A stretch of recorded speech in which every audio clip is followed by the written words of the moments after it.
श्री धाम धनी ने परम धाम रंग महल पहली भो मूल मिलावे की हवेली में हमें बैठाया और सर्वप्रथम ब्रिज लीला के सुख दिए, फिर रास की लीला का और अब जागनी रास की लीला का सुख दे रहे हैं। यह ब्रह्म लीला कैसी है, परम सुखदायी है। इस लीला का सुख लेने के लिए सतयुग से त्रैगुण और उनकी अर्धांगिनियां तक इंतजार कर रहे थे। इस ब्रह्म लीला का सुख लेने के लिए बड़े बड़े ऋषि मुनियों ने तपस्या करी। कोई पुष्प बना, कोई पक्षी बना, कोई भावरा बना, कोई गैया बना। जिसको जहां भी बैठ धनी के सुख ब्रह्म लीला का सुख का अनुभव करना था, उन्होंने सुख लिया, अपने आप को कृतार्थ माना। एक सुंदर साथ ने कहा, आप श्याम सुंदर का वर्णन तो बहुत अच्छा कर रहे हैं, लेकिन श्यामा महारानी ठाकुरानी जी, श्री ठाकुरानी जी, श्री किशोरी जी के बारे में कुछ नहीं बता रहे ज्यादा। आज उसके ऊपर भी थोड़ा प्रकाश डालिए। तो प्रणधार सुंदर साथ जी राधिका तापनी उपनिषद, इसमें राधिका जी के बारे में वे उल्लेख करते हैं कि राधा और कृष्ण एक है। जब कृष्ण की महिमा गाई जा रही है तो राधा की ही महिमा गाई जा रही है। ये एक है, इनकी बुद्धि एक है, इनका मन एक है, इनका ज्ञान एक है, इनकी आत्म तक एक है, और तो और इनकी आकृति तक एक है।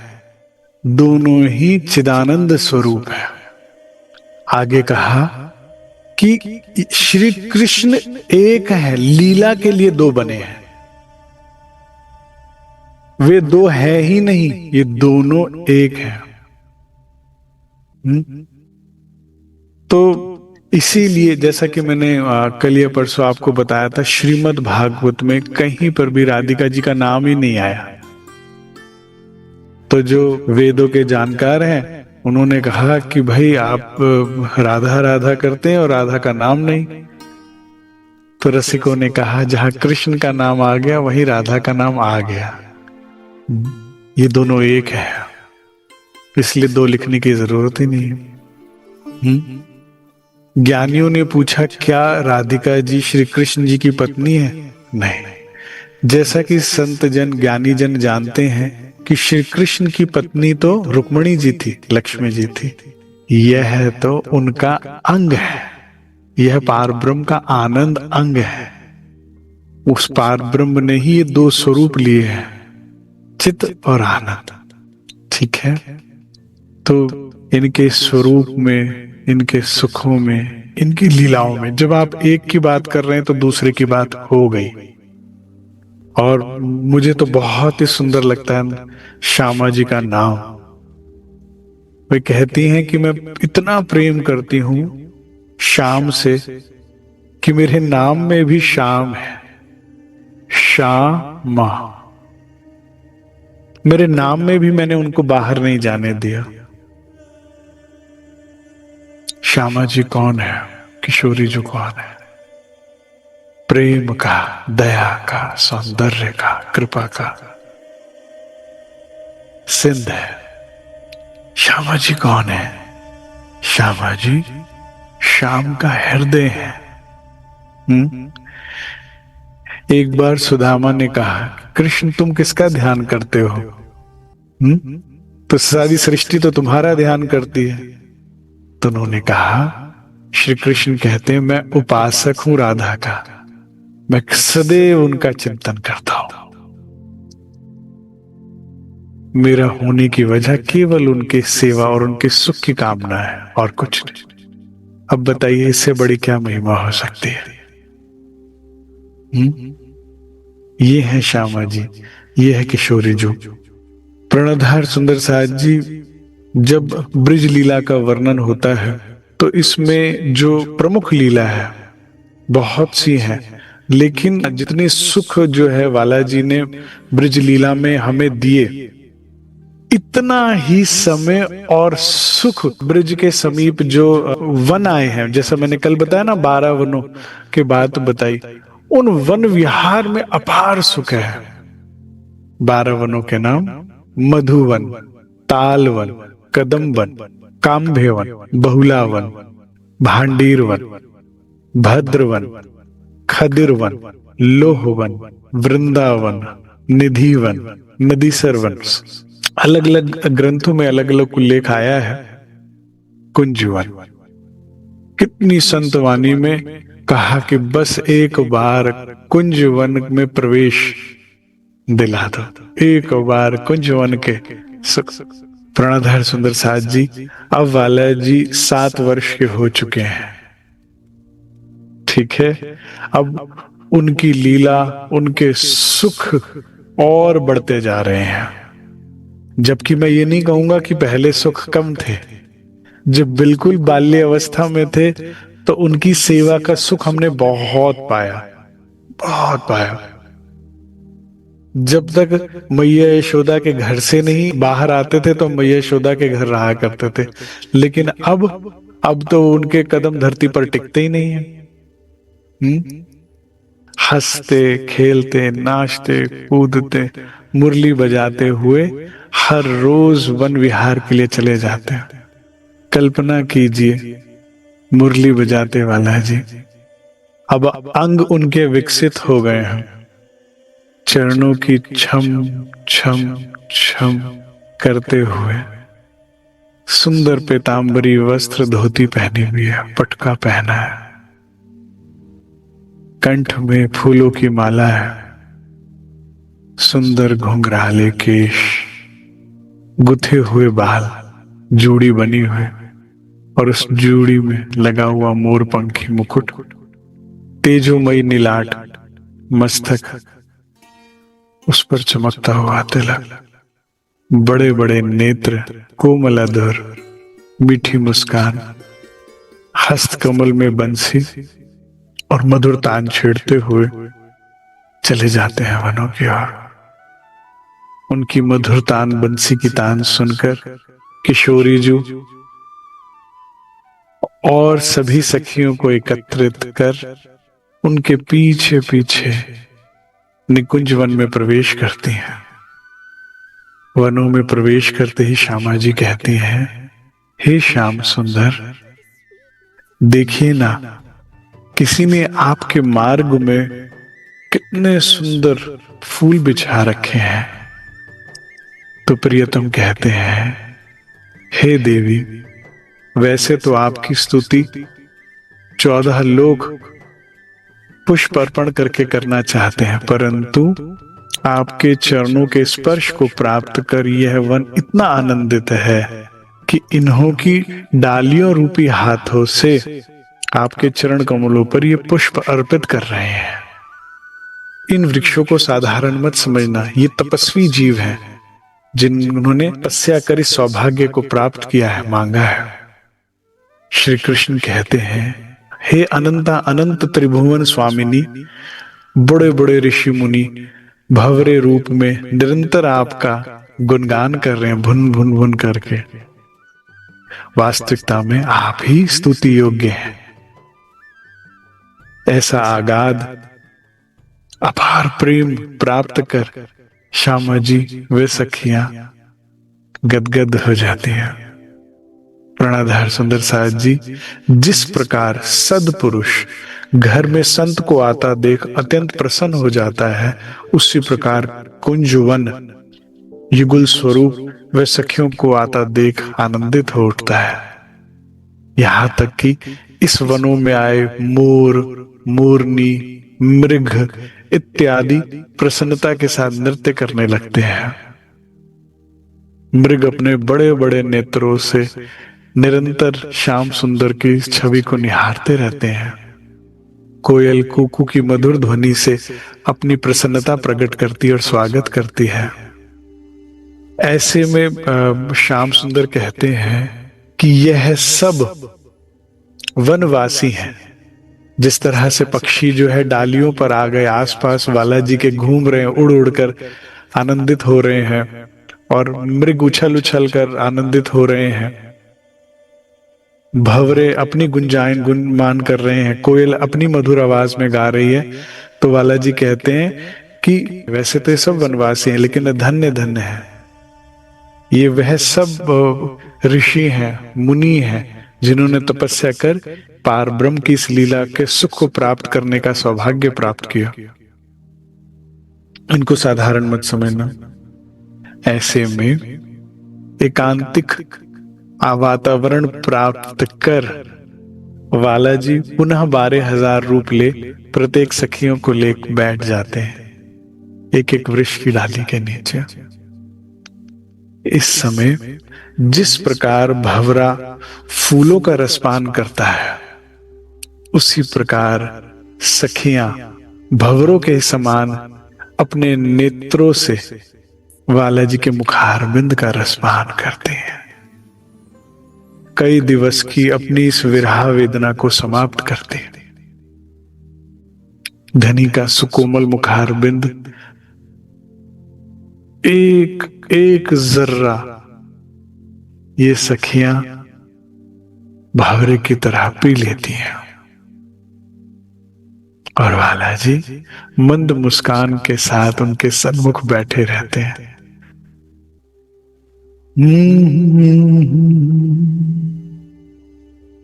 पिया प्यासी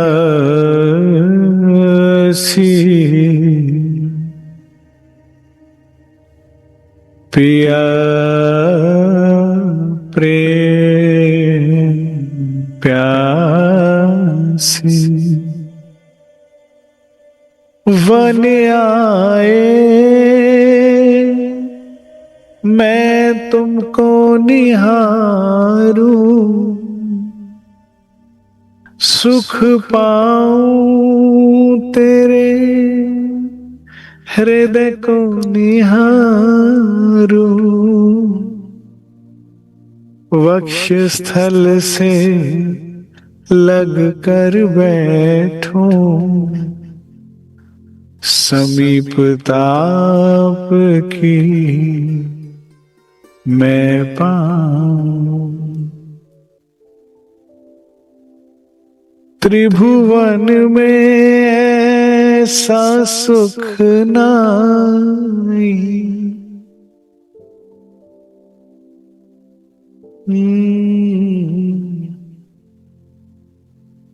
संसार मेरा सारा तेरे नेत्रों माही। मेरी सारी दुनिया आपके नेत्र हैं, मेरे लिए सारा संसार सिमट कर आपके नेत्र, जिनमें ये प्रेम झलक रहा है। वाह! इस प्रकार अलग अलग सुखियां अपनी मन चाही इच्छा अनुसार एकांत में वाला जी के संग बैठ उनके लिए बड़े प्रेम से बनाए पुष्पहार उनको पहनाती है और फिर उसके पश्चात सभी सखियां वाला जी को ले ताल के समीप पहुंचती हैं, जहां पर लोटे भर भर वाला जी को वे स्नान कराने का सुख प्राप्त करते हैं। इस झीलना की लीला के पश्चात, क्योंकि अभी तो वाला जी शरारती हो गए हैं, ठीक है, तो यहां पर सखियों को भी झीलना करा देते हैं। इतना जल उछालते हैं, इतना जल उछालते हैं उस प्रेम में कि सब भीग जाते हैं। इसे जल ना समझिए, ये प्रेम समझिए जिसमें वे भीग जाते हैं। और झीलना कराने के पश्चात सखियां वाला जी के समीप बैठ पुनः फिर उनको अपने हाथ से बनाकर स्वादिष्ट भोजन का भोग लगाती हैं। इस भोजन को भी भोजन ना समझिएगा, ये भी प्रेम है। ये प्रेम सेवा का सुख वाला जी अनंत सुख, अनंत सुख प्राप्त करते हैं। ऐसे में वाला जी कभी सखियों के संग होड़ बांध नृत्य करते हैं।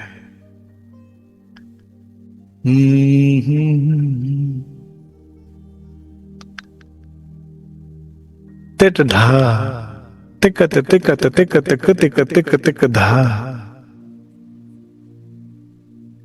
मयूर चाल। शास्त्र कहते हैं बालाजी कैसे चलते हैं, मयूर चाल, ग्रेसफुली। उनके चलने में ग्रेस है, उनके हाथ उठाने में ग्रेस है, उनके नृत्य करते समय नैन मटकाने में ग्रेस है, उनकी पतली कमर और भी सुंदर लचकदार जब वो नृत्य करते हुए चलाते हैं तो उसमें भी।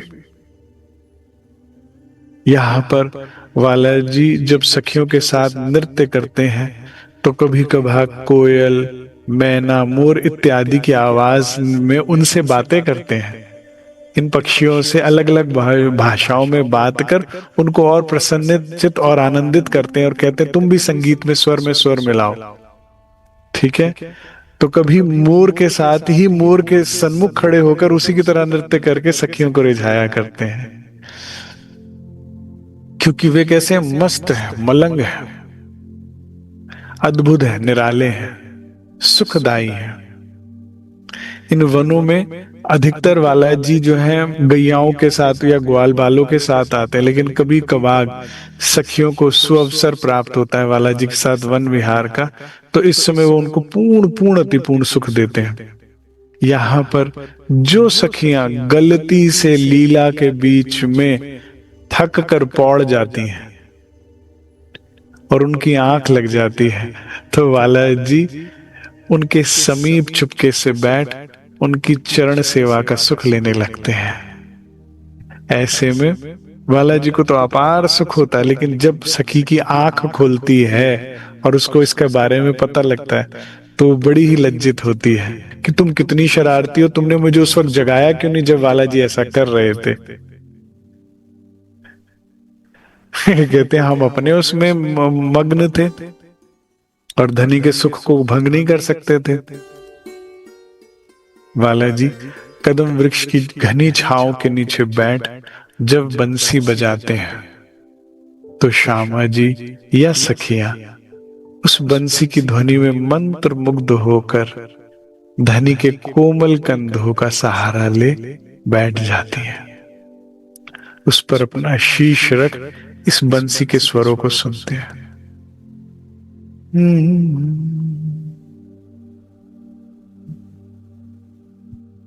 इस समय कुछ सखियां धनी के चरणों में बैठ उनकी चरण पादुकाओं के चरणों की सेवा करते हैं, चरण कमलों की।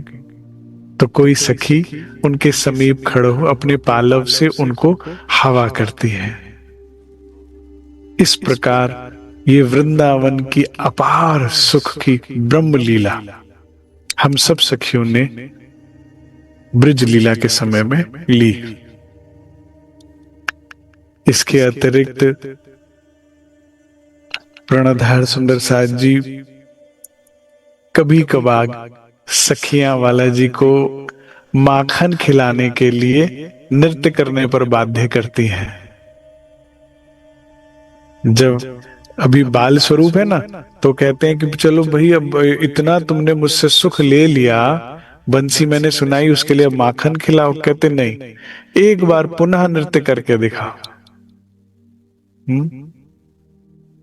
तो कहते हैं कि त्रैगुण ब्रह्मा जी, भगवान शिव और भगवान विष्णु हैरान होते हैं और धन्य धन्य होते हैं कि इन गोपियों का भाग्य देखिए कि वे अखिल कोटि ब्रह्मांड के स्वामी, वे पार ब्रह्म, वे सच्चिदानंद स्वरूप इन सखियों के माखन के लिए इनके इशारे पर नृत्य कर रहे हैं।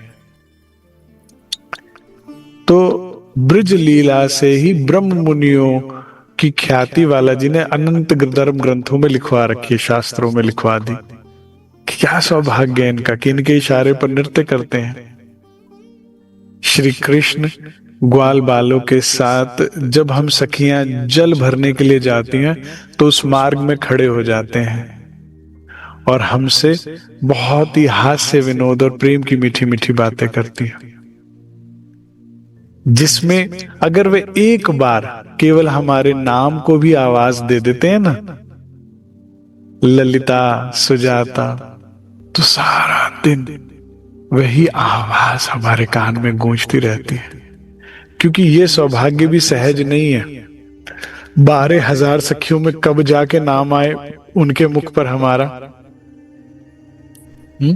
वाला जी की आवाज लगाने में एक अपनत्व है। एक होता है ना, ये मेरी है, मेरे एक उसमें एक रौब होता है।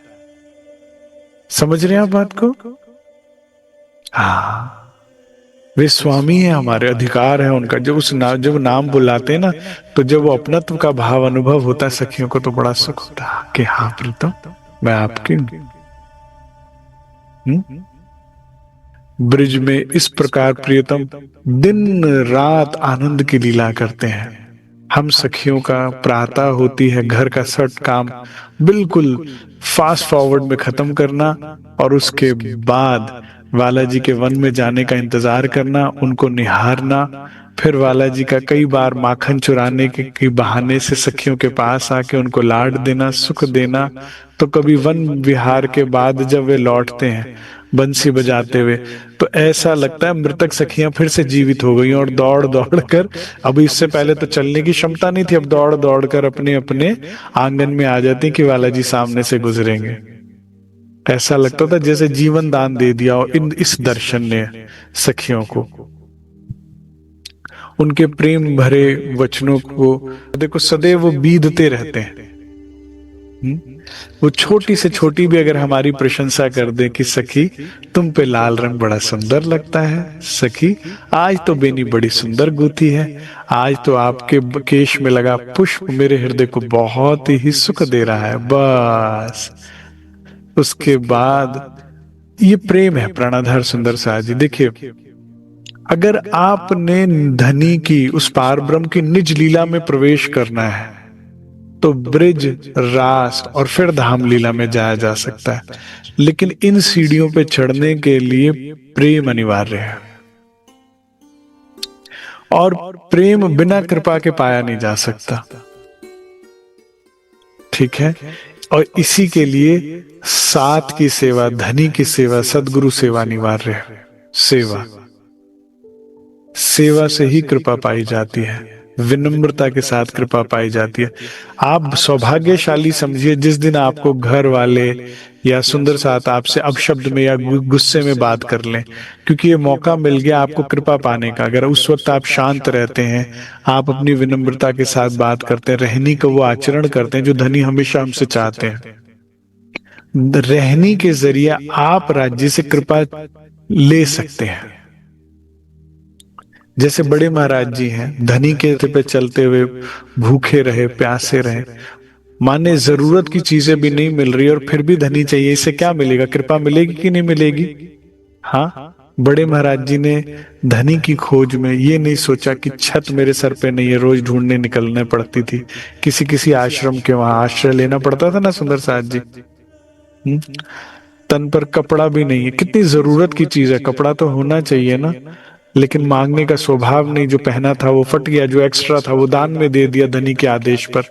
क्या महान लीला है, क्या महान व्यक्तित्व है महाराज जी का।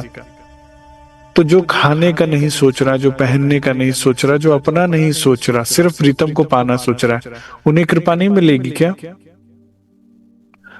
दादा गुरु बाद में मिले हैं, कृपा पहले मिल गई है, प्रेम अंदर डाल दिया गया, इसीलिए लीलाओं का जब वर्णन हो रहा है तो वहां पहुंच गए। ठीक है, तो सेवा और कृपा की सीढ़ी से चढ़कर ही हम इस अनुभव तक पहुंचेंगे, और अनुभव के बिना ब्रिज और रास और धाम की लीला का सुख बिल्कुल अधूरा है, बिल्कुल अधूरा है।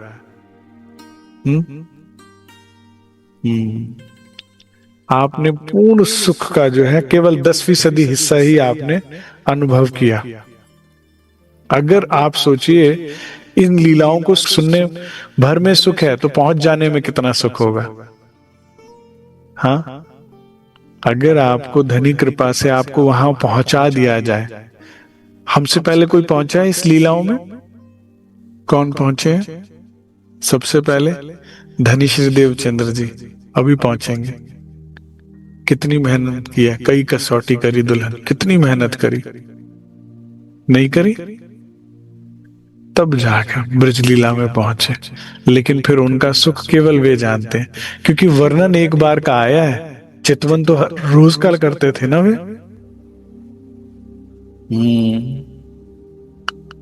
अगर देखना ही है तो क्यों ना हम ये लीलाओं के दर्शन करें।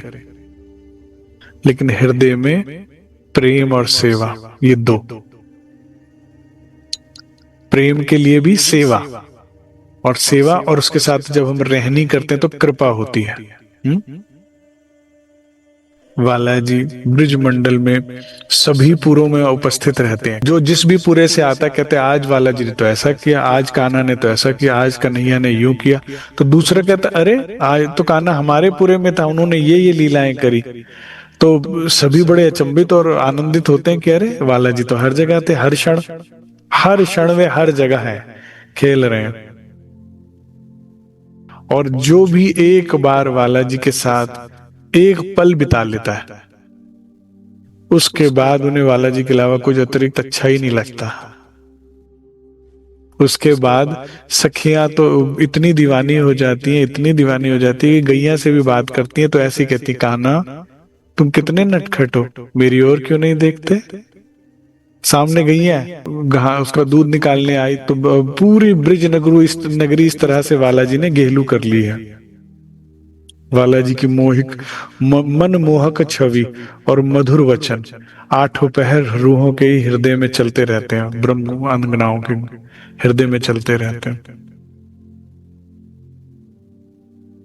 वैसे तो बालाजी का जो स्वरूप है कैसा है, सुंदर बालक का है। ब्रिज लीला क्या है सुंदर साज जी, बाल लीला है ना वाला। अच्छा ये बात ध्यान रखिएगा कि ब्रिज लीला बाल लीला है, धाम में जो निज लीला है वो तो बाल लीला नहीं है। ये क्लियर है ना सबको। हाँ कहीं परम धाम में वो पालना ढूंढने लग जाओ, करे कहां गया पालना, वहां पर बालाजी रेती में घुटनों के बल चलते हुए नहीं आएंगे। आएंगे क्या, युगल स्वरूप किशोर किशोरी। हाँ ये तो सुख दिया, ये मेरे राज्य की अपार कृपा है कि उन्होंने सुख दिया। और हैरानी की बात है, देखिए पहले तो समझ लीजिए कैसे क्या सुख देते हैं। बाल लीला का सुख दिया ब्रिज में, किशोर लीला का सुख दिया रास में, और बुढ़ापन की लीला का सुख दिया जागनी रास में।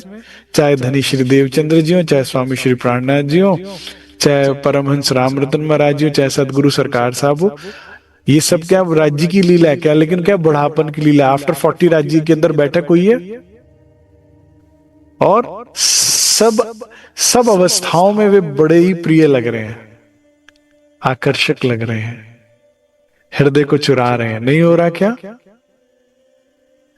इससे क्या पता लगता है, इससे पता लगता है कि अवस्था रूप रंग इससे कोई फर्क नहीं पड़ता, रूस हृदय को पहचानती है।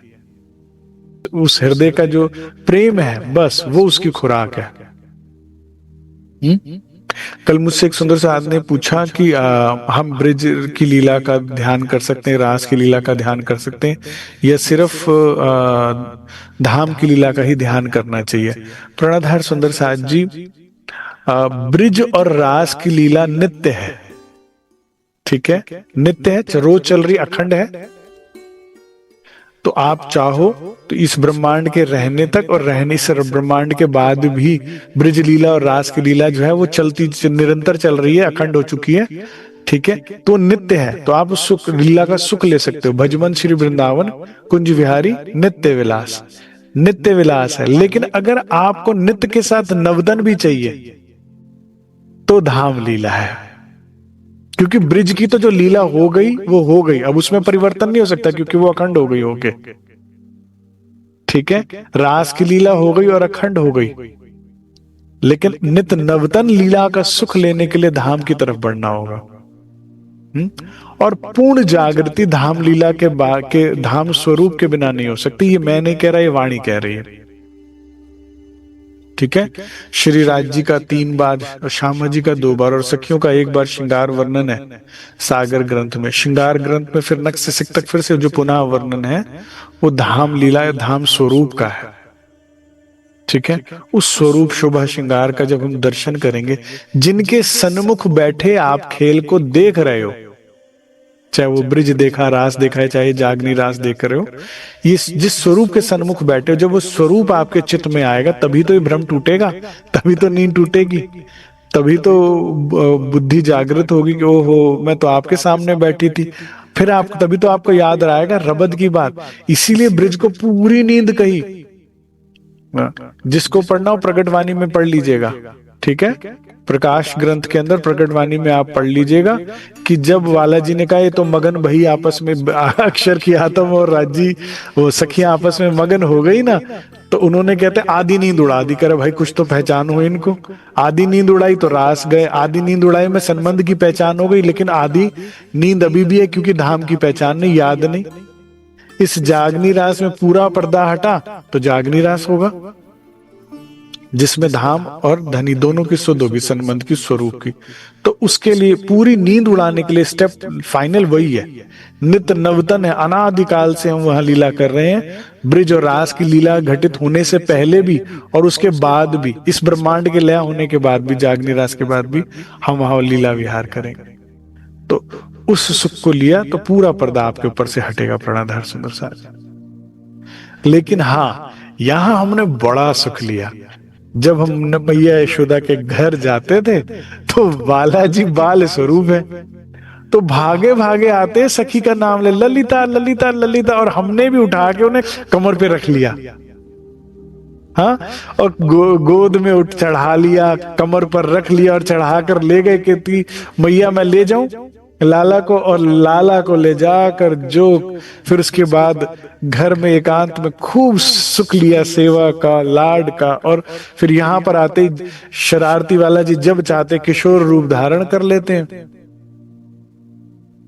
लेकिन सखियां कहती हैं हमारे और धनी के बीच के इस संबंध और प्रेम को केवल या तो बालाजी जानते थे या हम जानते थे। और कहती हैं कि जब बालाजी 8वें या 10वें दिन वनों की विहार के लिए जाते थे गैयाओं को लेकर, तो वो सारा दिन ऐसा लगता था जैसे वो कब खत्म हो, कब खत्म हो, कब, प्राण ही हर लेता था वो दिन। ये संध्या जब आती है तो संध्या आते आते जब अपने भवनों में लौटना पड़ता है, तो संध्या से लेके रात्रि, और रात्रि के 2 बजे तो उठ ही जाना है।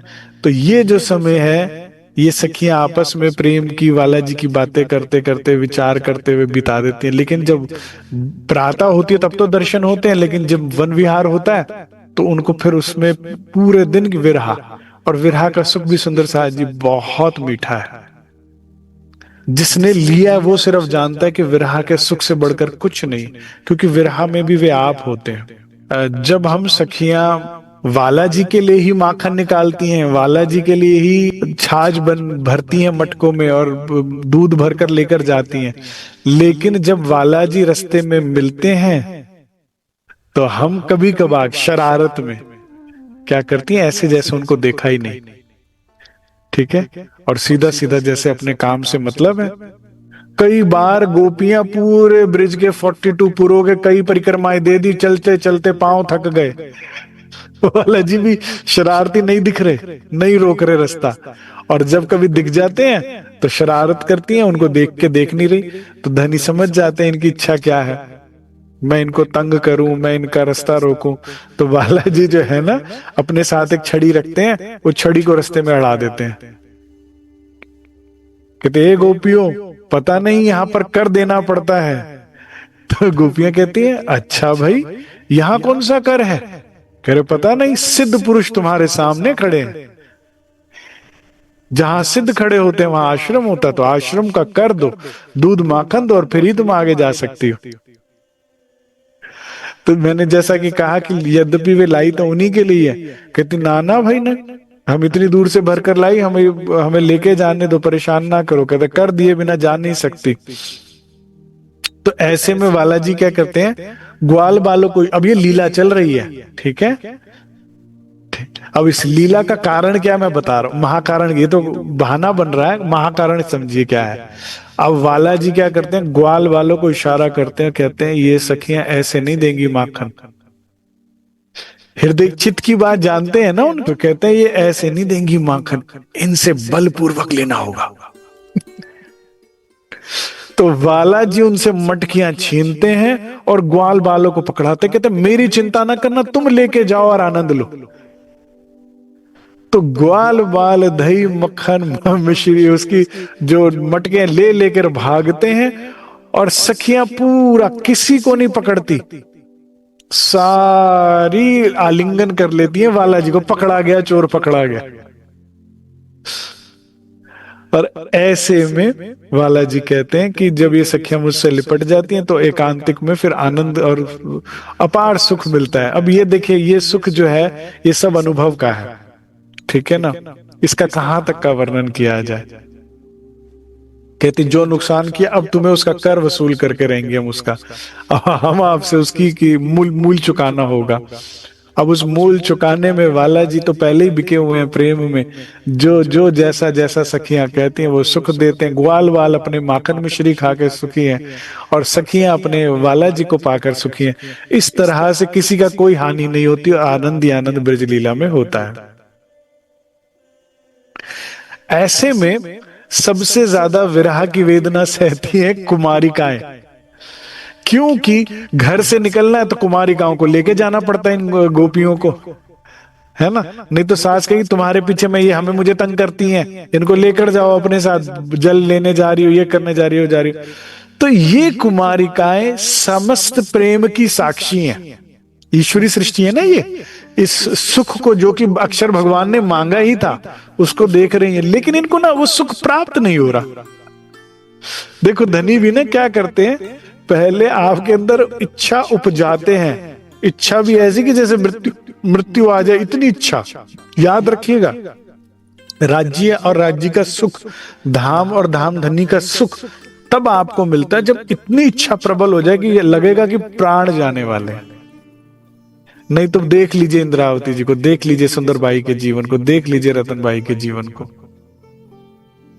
मुझसे अक्सर सुंदर साथ कहते हैं चितवनी नहीं लगती, हम बैठ रहे हैं 5 साल से, 10 साल से, 20 साल से, आजीवन हो गया, 50 साल संप्रदाय में हुआ, नहीं अनुभव हो रहा।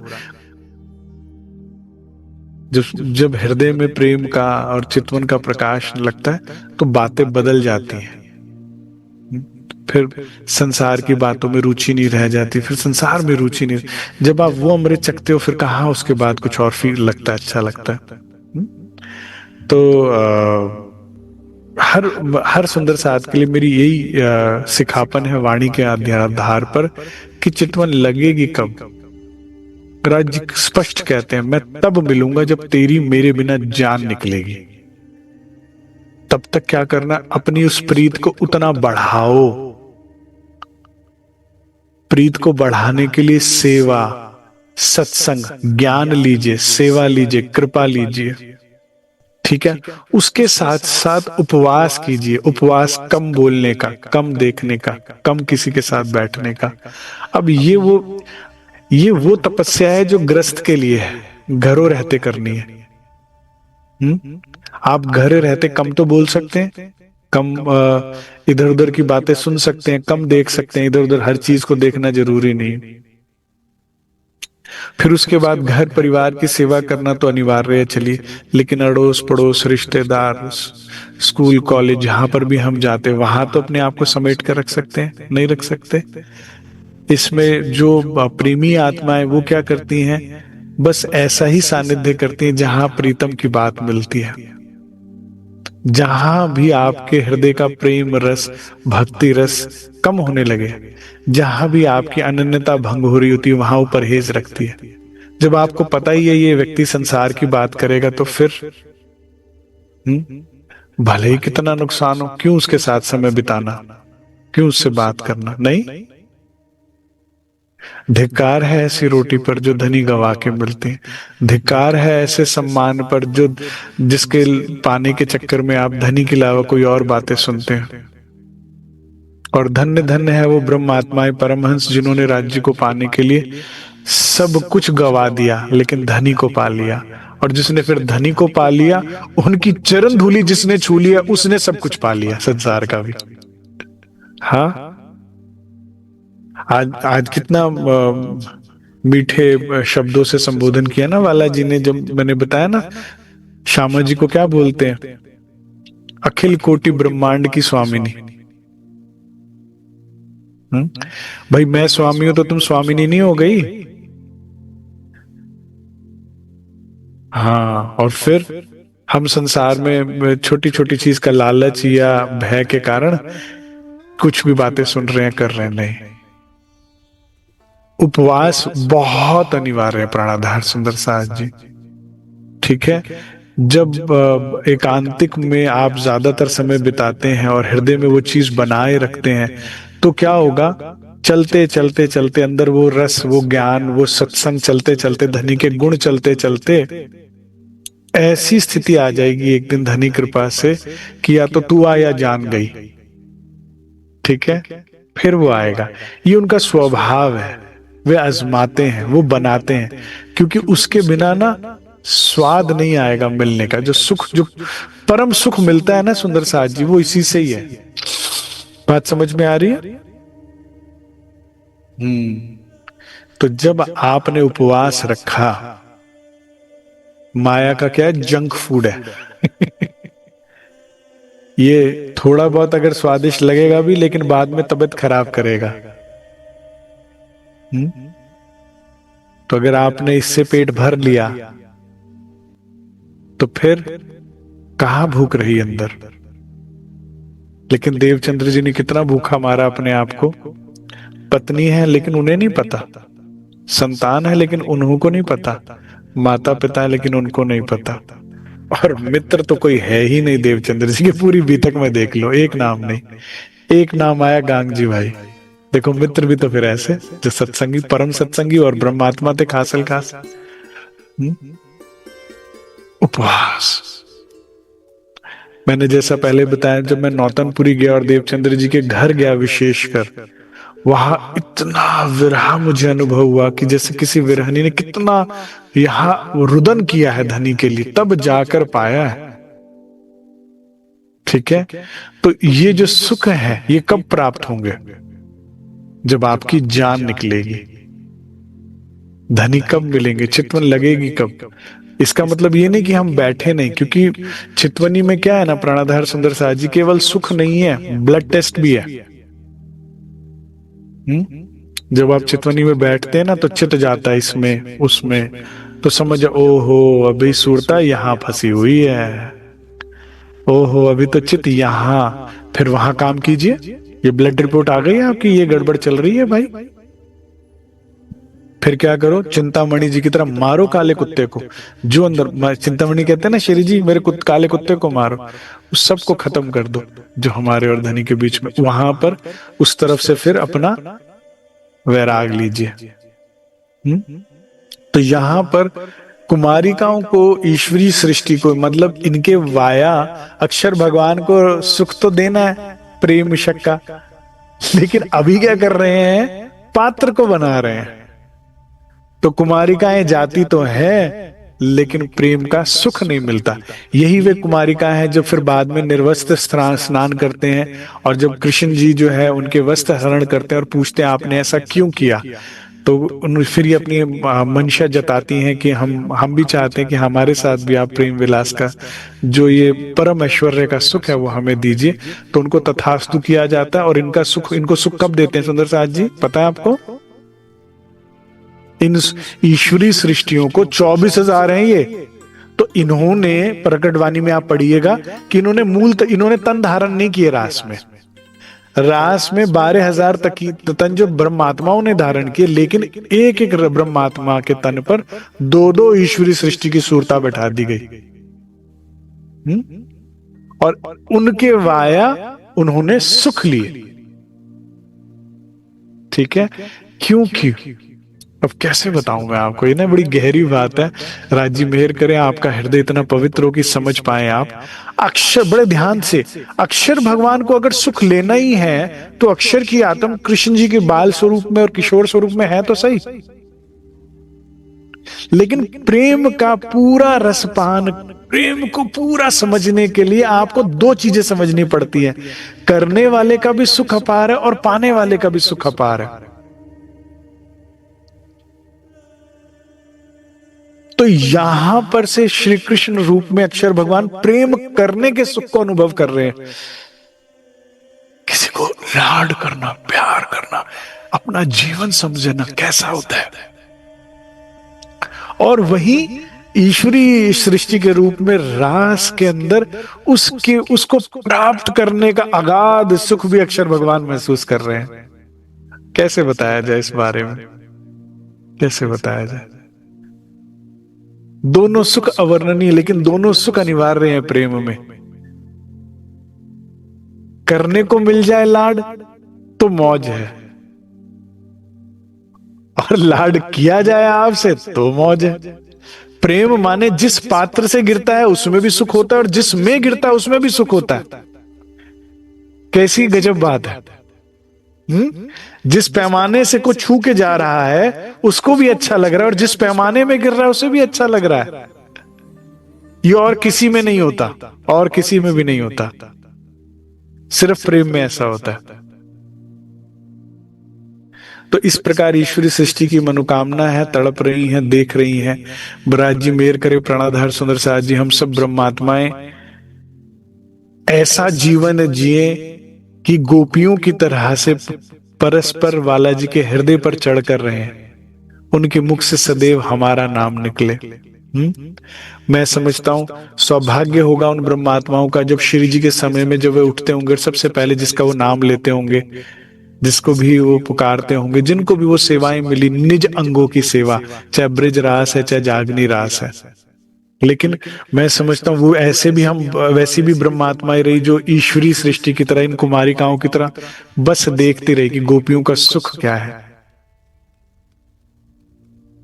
ठीक है, मैं धनी चरणों में प्रार्थना करूंगा कि हम सब की जो पात्रता बनने की जो प्रक्रिया है ना, ये बड़ी, इसमें तपाया जाता है, इसमें ये बिरहा की भट्टी जो होती है ना, लेकिन ये जल्दी हो जाए ओवर, और उसके बाद ये जरूरी है, प्रोसेस ये जरूरी है, लेकिन ये ओवर हो और फिर मिलना शुरू हो जाए। नहीं, वाला जी ने ब्रिज में नित नवतन इतनी सुंदर नवीन लीलाएं करी हैं कि नंद बाबा, यशोदा, ग्वाल बाल, गोपियां, गैया, बछड़े, जमुना जी, वन, सभी पशु पक्षी सब प्रेम से आनंदित है। ये छोटा मिनी परमधाम बना दिया यहां पर। हाँ, कंस जी जो हैं हमारे, बड़े बड़े परेशान है मथुरा में, और कुछ ना कुछ रोज उपद्रव करने की कोशिश करते हैं, लेकिन उसके लिए धनी सत अंग की लीला प्रारंभ कर देते हैं अपनी, और ढिशुम ढिशुम ढिशुम और धराशायी है। वाह। फिर यहां पर सखियों की वाहवाइयां लूटते हैं, और उनके हृदय में और प्रेम उपज रहा है। ऐसा प्रेम पहले कभी नहीं उपजा। देखो सखियां क्या कहती हैं, वाला जी, earlier I was in love with you when we are in Paramdham, है ना, but now I am in love with you because I am impressed with you. ठीक है, ये वाव फैक्टर आपने ऐड कर दिया है।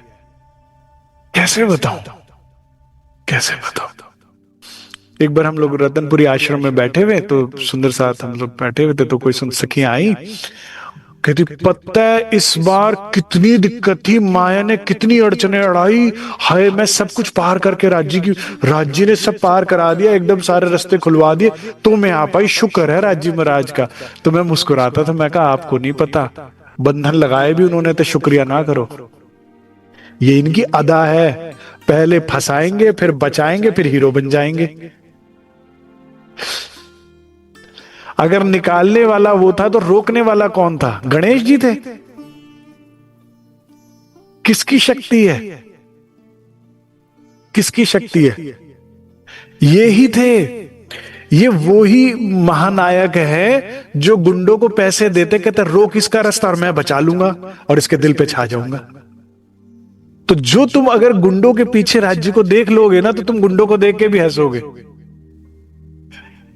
दुख को देख के भी हंसोगे, संकट को भी देख के हंसोगे कि तुम, मुझे पता है तुम नाटक कर रहे हो, किसी के कहने पे कर रहे हो, मुझे पता है मुझे इंप्रेस करने के लिए कर रहे हो। जिसने ये लीला जान ली वो हर जगह आनंदित है, वो फिर नहीं डरेगी। फिर उसके सामने गुंडे बदमाश जाएंगे, हा, हा, हा, हा, आज तुझे उठा के ले जाऊंगा। सच्ची लेके जाओगे? कहां लेके जाओगे? मैं खुद चलती हूँ भैया। अरे बहन रुको, ये तो बात ही नहीं हुई थी। फिर जब दुख डराने आएगा तुम दुख को डरा दोगी। इसीलिए तो कहा कि दुख डर सकल उससे डरपत। मृत्यु डराने के लिए आएगी बेचारी, आ तो सकती नहीं है हुक्म के बिना, डराने के लिए आएगी। मृत्यु तू ही आ जा, धनी तो आते नहीं, तू आ जा। मृत्यु भाग जाएगी कि धनी के बिना जीवित रह के भी क्या करूं। जिनको धनी का इंतजार नहीं है ना, उनको मैं मृत्यु से भयभीत होते देखा है, और जिनको धनी का इंतजार है उनसे मृत्यु को मैंने भयभीत होते देखा। कह रहा इसके पास मत जाओ, ये पकड़ लेगी, ये विरहा में है, ये तड़पी हुई है, ये मृत्यु कहती मुझे आलिंगित कर लेगी क्योंकि राज्य नहीं मिल रहे, तू ही आ जा। और आदेश अभी है नहीं इसके पास जाने का।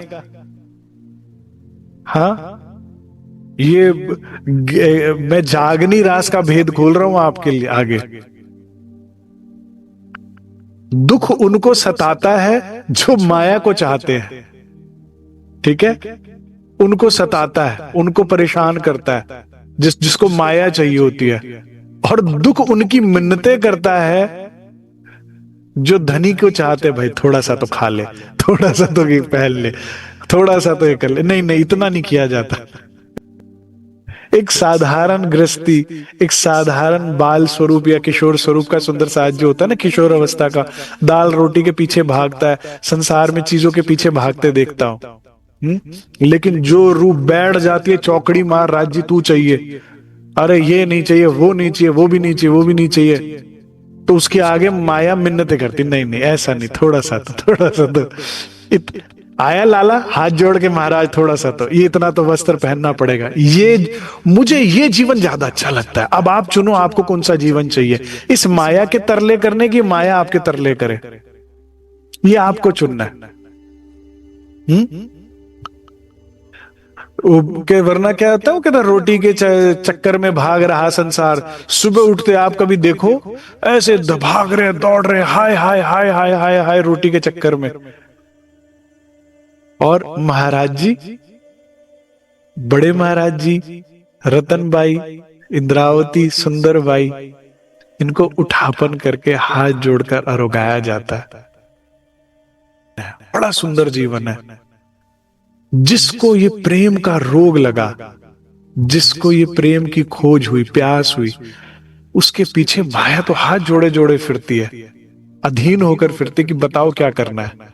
कभी तो कोई आदेश दे दो, जैसे वो सिद्ध बाबा कह रहा था, महाराज जी कुछ तो बताओ ना, कभी तो कुछ अच्छा करो, क्या खिलाना है, क्या करना है। और महाराज, जैसे ही महाराज जी कभी कहते थे साधुओं को गुड़ खिला दो, अपने लिए कुछ नहीं, तो वो एकदम कढ़ाई में जलते कूद जाता था। बस ये लीला समझ लो। हाँ, परमहंसों की मौज यही है, अपने लिए तो फिर भी चुटकी नहीं बजेगी। माया को कहते चल अच्छा ठीक है, ये सुंदर साथ बहुत रो रहा है, इसका काम कर दे, चल उसका काम कर दे, चल इसका महल बना दे, चल इसका व्यापार चला दे, चल इसका ये कर दे, इसका रोग ठीक कर दे। परमहंसों वो करके लौटेंगे, फिर महाराज जी आपकी कोई सेवा, अरे मैं मौज में हूं, मैं उसकी मौज में, मुझे उससे फुर्सत मिले, उस नशे से फुर्सत मिले तो मैं तेरे से कुछ कहूं ना। फिर माया आपकी सेवा में। अब आप देखो, आपने सेवा करनी है माया की कि माया आपकी सेवा करे? मैं तो कहूंगा स्वामिनी है आप। जब अक्षरातीत की सेविका है महामाया, तो आपकी भी हुई, तो आप तो स्वामिनी है, आप क्यों सेविका की सेविका बन रही हैं? लेकिन अपने पद को तो पहचानो, बैठो तो प्रीतम के साथ जाकर। अब आप कहोगे मूल मिलावे में बैठे, तो मूल मिलावे में बैठो ना, मन तो भाग रहा है तुम्हारा बार बार, वहां का पद छोड़ संसार में। तो इस परम पद को जिसने जागनी रास में पाया सुंदर साथ जी, उसका सौभाग्य कुछ और है, उसका सुख कुछ और है। जैसे महाराज जी ने अपने पिछले महीने बीतक में बताया ना, उसके बाद बड़े बड़े चक्रवर्ती सम्राट हमें चीटे मकोड़ों जैसे दिखते थे, बड़े बड़े गजाधर हाथी, बड़े बड़े सिंह हमें ऐसे दिखते थे, पहाड़ से जैसे देख रहे छोटे से। सब एक आनंद, और अन्न कौन सा प्याला पीते रहते थे? रस प्याला पीते थे, जो सदगुरु ने दिया हुआ था उन्हें धाम का। हम्म? तो ये सुंदर जीवन प्राणाधार सुंदर साज जी हमारा है। हम इसमें ये जीवन बिताएं जो बालाजी दे रहे हैं, या फिर इसमें ब्रिज में जब शुक्ल पक्ष आता था तो वाणी के अनुसार कहते हैं कि इस समय ब्रिजवासी कहते थे भाई आज तो रात को ही दिन हो जाता है। आप लोगों ने कभी देखा? नहीं देखा तो एक काम कीजिएगा, शरद पूर्णिमा में पन्ना जी में आप आइए, या जब भी कहीं पूर्णिमा होती है कहीं, आपको अगर शहरों में नहीं पता लगता, गांव में पता लगता है, जंगल में पता लगता है, ठीक है। ऐसे में जो है, जो ब्रिजवासी होते थे कहते कि अब भाई आज ये रातें सोने की नहीं है। तो शुक्ल पक्ष की रातों में त्योहार मनाया जाता था ब्रिज गांव में। जैसा कि मैंने बताया कि नंद बाबा तो सदैव ही तैयार रहते थे, ठीक है। नंद भवन का तो आंगन इतना बड़ा था कि सब ब्रजवासी वहां समा जाते थे। तो ऐसे में ब्रजवासी, और जिसमें विशेषकर गोपियां, अपने गले में बड़े बड़े नगाड़े, बड़े बड़े ढोल लेके, वीणा बांसुरी इत्यादि, लेकिन क्या कहते हैं, संगीत के वाद्य यंत्र लेते हुए बजाते हुए पहले सारी सखियां एकत्रित होती हैं, ठीक है। 42 पुरोज में से होते हुए कहां पहुंचेंगे? नंद बाबा के पुरों में। मैं तो आई ब्याह ने दुल्हा को, दुल्हा आए मुझ कारण। फिर वो निकल के दुल्हा बाहर आते गए। क्या बात है, आज सखियां बड़ी मौज में है। फिर क्या गायन होता है जोर जोर से। नंद को भवन में आनंद भयो, जय कन्हैया लाल की। नंद को आनंद भयो, जय कन्हैया लाल। हाथी घोड़ा पाल की, जय कन्हैया लाल की। सब ग्वाल बाल चारों तरफ फैल जाते हैं, नगाड़े नृत्य संगीत इत्यादि। छोटे छोटे क्या कहते हैं, ग्वाल बाल आपस में खेलते हैं, कूदते हैं, किकलियां डालती हैं सखियां, और सुंदर वाद्य यंत्र। इस समय वाणी के अनुसार तो कहते हैं कि ब्रिजवासियों पे इतना धन धान है कि नट नाट बुला लिए जाते हैं। संगीत नृत्य करने वाले जो नाटिकाएं वाले होते हैं उनको बुला लिया जाता है। सदैव यहाँ पर इस तरह से उत्सव रहता है। और इस सब उत्सव का मूल केंद्र है श्री राज्य महाराज लालजू। इन्हीं की सुंदरता से सारा दृश्य सुंदर है, प्राणाधार सुंदर सा। चंद्रमा तो ऐसे ही कह रहे हैं, वास्तविक चंद्रमा यहां पर आंगन में उतरा हुआ है। इस दृश्य में जो आनंद हो रहा है वो इन्हीं के हृदय से द्वारा प्रकट किया हुआ समस्त ग्वाल बालों में प्रेम है। ये रेडिएटर है, इन्हीं से रेडिएट हो रहा है वो प्रेम। कैसे बताऊं मैं आपको, राज्य अगर आपके सामने है, वो कुछ अंदर से रेडिएट करते हैं, और वो वाइब्रेशन जब आपके अंदर जाती है, आप कहते हो आज तो बड़ा आनंद आ रहा है, आज तो बड़ा प्यार आ रहा है। ये अंदर नहीं उपजा, ये उन्होंने भेजा अपने में से, और उनके संपर्क या दायरे में आने की वजह से आप इतने प्रेम मन को अनुभव कर रहे हैं, आकर्षित। तो एक सखी दूसरे के पीछे, दूसरी तीसरी, तीसरी चौथे के पीछे छुप छुप कर जो निहार रही है और जो सुख प्राप्त कर रही है, ये प्रेम को रेडिएट करने वाले ये हैं जो बैठ गए आग पर, तख्त पर, जैसे कर कुछ भी नहीं रहे। सब यही इन्हीं की महिमा से है। इसीलिए मुझे दुख होता है जब किसी सुंदर साहब ने कहा पति का नाम थोड़ी लेते रहते रमेश रमेश रमेश रमेश, उससे क्या होगा? अरे रमेश में और श्रीराज में कोई फर्क नहीं है क्या? ब्रह्म और माया को एक कर रहे हो क्या? ये ब्रह्म लीला है, ये कोई संसारिक कोई पुरुष की बात नहीं हो रही है। इनके नाम, इनके सिमरण, इनके ध्यान, इनके गायन, इनके जीवन बदल जाता है। इनके विचार मात्र से दुख खत्म हो जाते हैं, माया खत्म हो जाती है, अंधकार खत्म हो जाता है, भय खत्म हो जाता है। करके देखो ना प्रैक्टिकल। ये वो लोग हैं जो जिन्होंने कभी कुछ किया नहीं है, किया नहीं है, बस बोल बच्चन है, बोलने में बढ़ चढ़ है। एक बार करके देखो, कभी भय हो, कभी चिंता हो, कभी दुख हो, लो इनका नाम सिमरण, राज श्यामा जी, राज श्यामा जी, राज श्यामा जी। और बड़ा दुख हो और ज्यादा भयभीत हो रहे हो तो श्री राज श्री ठकुरानी जी प्रथम भूमि में विराजमान भय ता कंचन रंग को सिंह, करके देखो। इस स्वरूप का ध्यान, इस स्वरूप का नाम सिमरण करके देखिए, आनंद होगा कि नहीं होगा? पूरे जीवन बदल जाएगा आपका, क्योंकि ये सदा सत सुख के दातार हैं। यही हैं परम धाम के प्राण, यही है प्रेम के सागर। इन्हीं से लहरें निकलती हैं और हमारे अंदर जाती हैं। ये ब्रिज में आए तो इस ब्रिज में प्रेम लीला का अनुभव कर रहे हैं। आज से पहले कभी नहीं हुआ। इससे पहले ब्रह्मा जी हुए, चाहे शिव जी हुए, चाहे भगवान विष्णु हुए, चाहे उनकी कितनी भी लीलाएं हुई, सभी मंगलकारी सुखकारी है, आदरणीय है। लेकिन इस प्रेम का अनुभव, तो अन्य प्रेम लक्षणा भक्ति तो यहीं से इंट्रोड्यूस हुई, क्योंकि ये सागर है। तो इनके होने से रूहों में प्रेम है तो सुख है। इनके होने से ही ब्रिज में प्रकाश है। चंद्रमा का तो सिर्फ बहाना है। इनके होने से ही सबके हृदय में उत्साह है, क्योंकि इससे पहले तो कंस के भय से सभी भयभीत थे। अब भय काहे का? आ जाए कोई भी, पता है कान्हा है। और जागनी रास में जिस रूह को ये पता लग गया कि मैं मूल मिलावे में धनी सन्मुख बैठी हूं, वो भी फिर भयभीत नहीं होती। उसे पता है मैं तो मूल मिलावे में बैठी हूं, क्या बिगाड़ लेगा? सामने से चलता हुआ दुश्मन कितनी तेजी से आ रहा हो, कितना बलशाली और कितनी संख्या में हो, मैं तो मूल मिलावे में बैठी हूं। तो दौड़ते दौड़ते खुद ही दुश्मन कहेगा तो डर ही नहीं रही, अब क्या करें, वापस जाएं, क्या करें? भयभीत हो जाता है, कर नाटक चौपट। जीवन में जो भी होगा तन को होगा, मन स्वस्थ है, आनंदित है, मन धनी में। जो भी आएगी, जीव मृत्यु आई, रोग आया, बुढ़ापा आया, जो भी कुछ आया, इस शरीर को आया, आत्मा अंदर आनंद में। ठीक है, तो इस तरह से यहां उत्सव हो रहा है। सखियां, जिन सखियों को धनी ने शोभा दी है, वो वहां पर बैठ रंगोली बनाने लगती हैं। ठीक है, नंद बाबा के ग्राम को के भवन को सदैव श्रृंगारित किया जाता है, फूलों से, पत्तियों से, पत्तों से इत्यादि से हमेशा श्रृंगार कर दिया जाता है। तो इस तरह का उत्सव का माहौल सदैव बना रहता है। यहां तक कि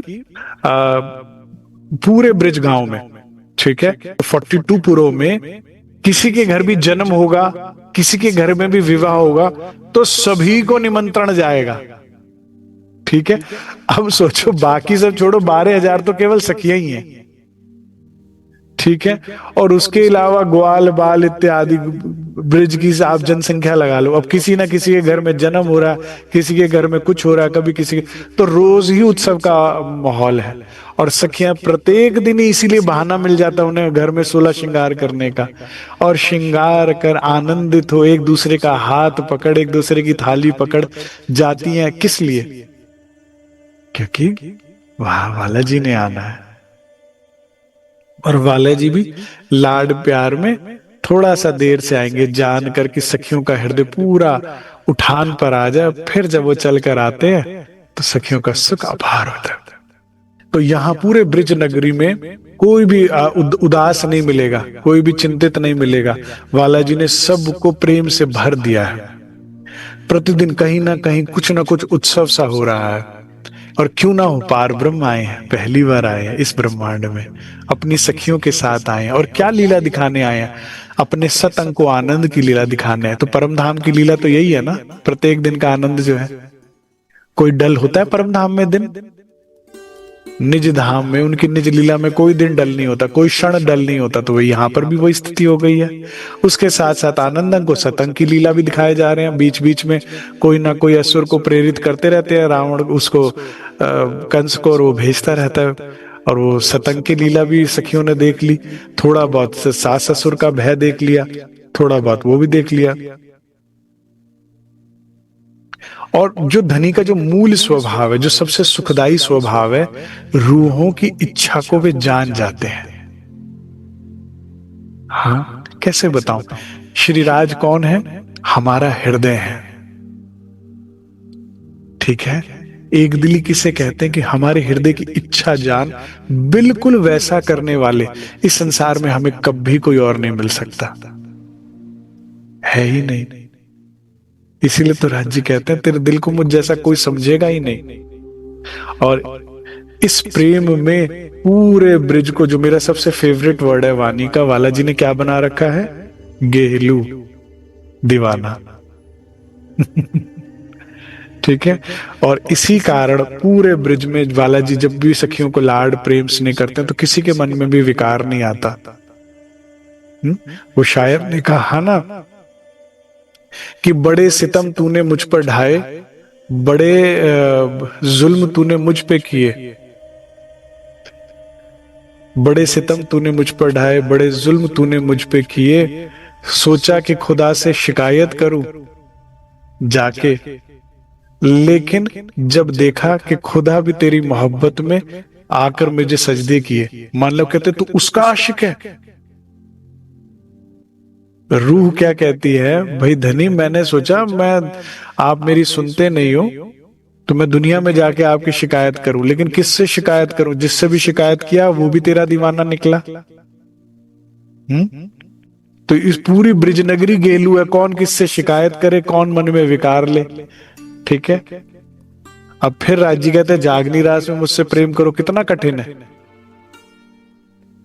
यहां करो सबको गेलू। यहां माया ने सबको गेलू कर रखा है। सब कह रहे दौड़ो दौड़ो भागो भागो, कह रहे कहां दौड़ रहे, कह रहे जहां आगे वाला दौड़ रहा है। अरे वो कहां दौड़ रहा है उसे पता, दौड़ो बस। वो आगे वाला गड्ढे में गिर रहा है, तू भी गड्ढे में गिर, दौड़ते जाओ दौड़ते जाओ। वो कुत्ते की तरह हड्डी चूसते जाओ, न्या न्या न्या न्या। कुत्ते में खून आ रहा है उसमें से? नहीं, तेरे मसूड़े से ही आ रहा है। ये जो विषय विकार इंद्रियां है ना हमारी, सुंदर साज जी, हम इसी का दमन कर रहे हैं। इसी यही है, कुत्ता अपनी ये हड्डी चूस रहा है और अपने मसूड़ों से खून। ये बाहरी माया के सुख आपको ही गला रहे हैं अंदर से, और कुछ और किसी का नहीं कर रहे। ये आंतरिक सुख जो है, जो आत्मा के जो चितवन के सुख है, ये सुख अपार है। कहते हैं कि वैसे दुनिया में रो तो आंखें खराब होती हैं, दिल खराब होता है, दिन खराब होता है, लेकिन जो रू राज्य के लिए रोई उससे जाकर पूछो कि आज आंखों में चमक सुंदरता लगा जाती है। वो दिन ही अच्छा लगता है जिस दिन धनी के लिए हम रोए, बाकी दिनों के लगता है बेकार गए भाई। उस समय अच्छा जब उसमें उसकी याद आई। उसके अलावा तो जिसको भी याद किया उसने एनर्जी डाउन ही करी ना। नहीं, करके देख लीजिए प्रैक्टिकल। अब प्राणाधार सुंदर साज जी, ये 11 साल अपार आनंद अपार प्रेम की लीला ब्रिज के अंदर चली। आनंद तो आ रहा है ना आपको, ये तो बहाना है ना अभी तक का। मैं आप लोगों को 100 दिन नहीं छोड़ता, क्यों? मुझे खुद का दिल नहीं करता धनी लीला और धनी इस सुखों को सुनने से। और जो देव मेरी पहचान तो चले तुम्हारा को, इस लीला को सुनने में मुझे भी तो, मेरी आत्मा को भी तो सुख मिलता है। तो बहाना बना दिया मैंने, कभी महाराज जी की बीतक का तो कभी इस बीतक कि करना क्या और बताओ। ये जल्दी सुनना है तो फिर उसके बाद क्या करोगे? तो आराम से चलाते हैं, जैसा धनी चाहे, जितना धनी चाहे। आनंद तो आ रहा है ना आपको। हाँ, जिनको आनंद नहीं आ रहा वो अपने आप को सेवा में लगाओ, वाणी मंथन में लगाइए। हाँ, फल तो मीठा ही है धनी का, ब्रह्मलीला का। तुम्हारी जीभ कड़वी हुई भी है। संसार में भी होता है ना, दवाइयां वगैरह ज्यादा खाई होती है, कुछ होता तो संसार ज्यादा खाया हुआ है। सेवा की कृपा नहीं हुई अभी हमारे ऊपर, सदगुरु की कृपा नहीं हुई, सानिध्य नहीं मिला सच्चे सदगुरु का। नहीं तो इसमें आनंद कैसे नहीं आया? फल तो मीठा ही है ब्रह्म का, तो ब्रह्म लीला का तो फल। जिसने अपने आप को सेवा में जितना घसा होगा, समर्पित किया होगा, ठीक है। सेवा का मतलब ये नहीं है कि मेरे पास 5 फल थे जिसमें से जो सबसे कच्चा फल था, कह रहे ये तो खाया नहीं जाएगा, ये दे दो मंदिर में। कई लोग ऐसा करते हैं, ठीक है। जब भोग लगाने बैठेंगे ना, ये वाला फल गलने वाला खराब हो जाएगा, पहले ये काट के राज्य को भोग लगा दो। एक ही फल था और बड़ा मीठा था, खाने का दिल था, तो कहते मैं क्यों खाऊंगी, ये अलग रख लो, कोई और खा जाए उससे पहले मैं राज्य को भोग लगा दूं। प्रसाद रूप में तो तुम्हें ही मिलेगा ना। हाँ, लेकिन अपनी प्रिय से प्रिय वस्तु धनी के ऊपर समर्पित कर देना। अब आप किसी को सुख पसंद है, किसी को चैन पसंद है, किसी को आराम पसंद है, किसी को कुछ पसंद है, किसी को धन पसंद है, जो भी जिसको भी जो पसंद है, कोई वस्तु पसंद है, जब आप धनी पर अर्पित करते जाते हो तो कृपा हो जाती। नहीं तो भी आने वाली इंद्रावती जी देखो धनी कृपा पाने के लिए कैसे सब कुछ सदगुरु चरणों में लाकर देवचंद्र जी के रखती जाती है कि ये शायद तेरे मेरे बीच में, ये शायद तेरे मेरे बीच में, सब सौंपती जाती है और मिल जाते हैं। फिर इसका लीलाओं का सुख आएगा।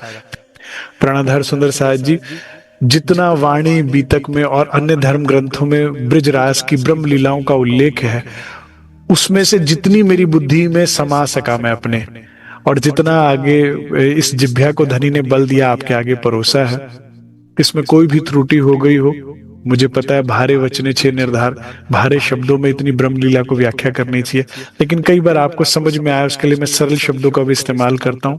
परंतु कोई त्रुटि हुई हो तो मुझे क्षमा कीजिएगा अपनी आत्म बहन समझ के। आशा करता हूं ब्रिज और रास में हमारे और धनी के संबंध और प्रेम को समझकर हम आगे बढ़ेंगे और अपनी निज लीला धाम की लीला में प्रवेश करेंगे। उस किशोर स्वरूप जो सामने बैठे हमें खेल को दिखा रहे हैं, जिस पल हमारे चित्त में वो स्वरूप आ गया तो क्या होगा? कोई बता सकता है क्या होगा? तो श्रृंगार ग्रंथ प्रकरण नंबर 4 आत्म फरामोशी से जागे का प्रकरण घटित हो जाएगा। जो जो अंग श्री राज जी के देख लिए वो अंग आपके आत्म के जागृत हो जाएंगे, और जो अंग धनी का भी नहीं देखा एति फरामोशी संग। श्रृंगार ग्रंथ प्रकरण नंबर 4 आत्म फरामोशी से जागेगा प्रकरण, जो जो सुंदर सा चाहे अध्ययन कर सकते हैं तो वो सुख हो जाएगा। और जागृत होने के बाद क्या है? फिर नाटक नाटक लगेगा, सूरता सदैव धाम के सुख ले रही होगी, फिर वो खेल में देखन को तन सागर माए, और वो तो खेल रही होगी पिया के साथ।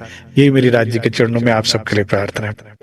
तो चलिए वाला जी की ब्रिज रास की सुंदर लीलाओं का श्रवण करने के लिए कल फिर एकत्रित होंगे। अभी इतना ही स्वीकार कीजिए। बोलो श्री प्राणनाथ प्यारे की जय।